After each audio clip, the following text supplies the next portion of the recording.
Hospice nurses say 5 signs that always happen before OLD people die.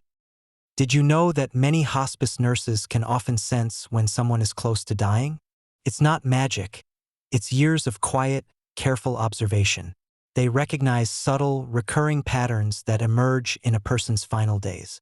And while every individual journey is unique, these 5 signs almost always appear. This isn't an easy topic, but for many of us in our 60s, 70s, and beyond, we've already walked through this experience with a loved one. Knowing what to expect doesn't just help us prepare emotionally. It helps us honor their final chapter with more calm, compassion, and even a profound sense of gratitude. In this video, we're going to share 5 powerful signs that hospice nurses consistently witness before someone passes. These aren't medical theories from textbooks.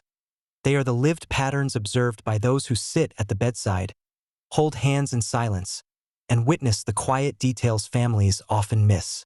If you're caring for someone now, or simply contemplating your own journey ahead, these insights can bring you peace of mind, clearer understanding, and perhaps even a little more courage. Let's begin.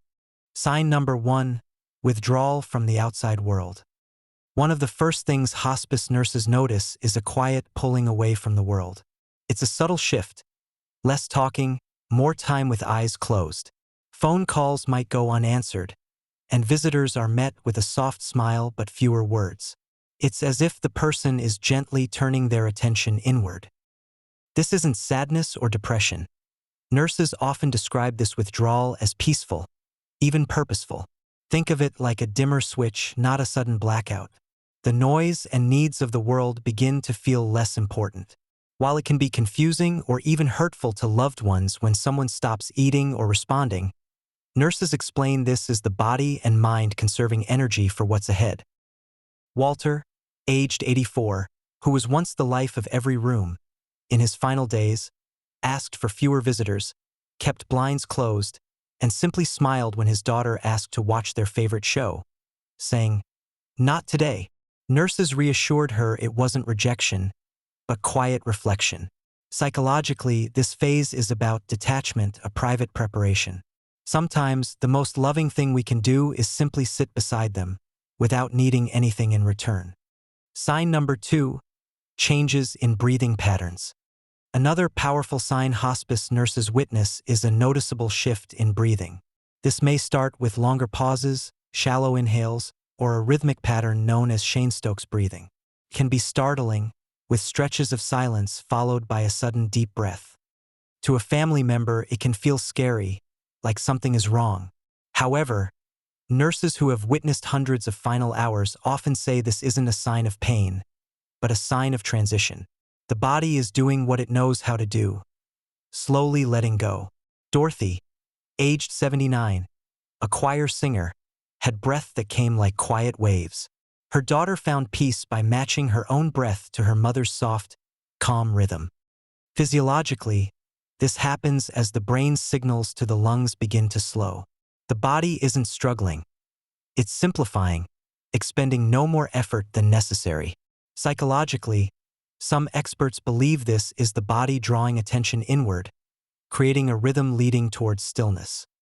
Sign number 3, unexplained surge of energy, the rally. This sign often surprises families and can mistakenly give false hope that their loved one is recovering. However, experienced hospice nurses know this sudden burst of energy, often called the rally, can be one of the clearest signs that the end is near. A person who hasn't spoken in days might suddenly sit up and ask for a favorite meal. Someone too weak to move might reach for your hand or vividly recount old memories. To the untrained eye, it looks like recovery, but it's often the body's final wave of effort, like the last glow of a candle. What makes this moment so emotional isn't just the energy, it's the clarity.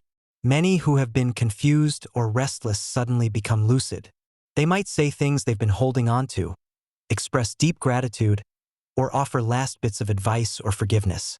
George, a 79-year-old farmer unresponsive for days, suddenly asked for coffee, gave his son advice about apple trees, and asked for his favorite song, before passing peacefully that evening. Emotionally, this rally gives families a precious gift. One last clear connection, one final exchange of love or laughter. The key is not to get caught in false hope.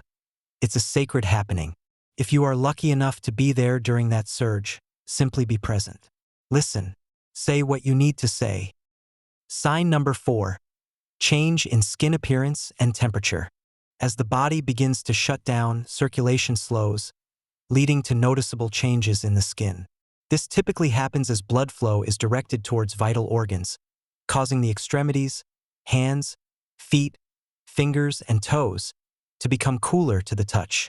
The skin might also appear mottled, which means it has a patchy, purplish, or bluish discoloration.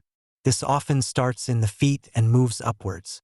While these changes can be unsettling to witness, they are a natural part of the dying process and generally do not cause discomfort to the person.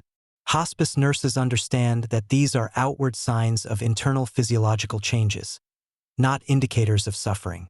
They focus on maintaining the person's warmth and comfort, often by using light blankets or socks, rather than trying to increase circulation to the extremities. It's a visual cue that the body is preparing for its final rest, and observing these changes can, for some families, provide a quiet understanding of the approaching end. This knowledge allows caregivers to focus on emotional and spiritual comfort, knowing that the physical changes are part of the natural journey.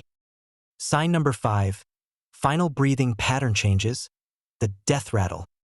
As someone approaches death, one of the last and most noticeable changes is in their breathing patterns.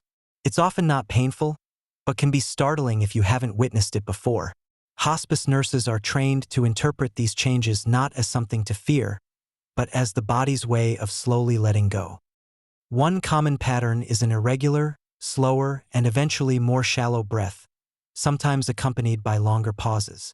Another sign is what's called the death rattle, a wet, gurgling sound caused by the inability to clear saliva or mucus from the throat. While it may sound frightening, hospice nurses reassure families that the person is usually not choking or suffering. They are generally unaware of it at this stage and are often in a deep, relaxed state beyond discomfort.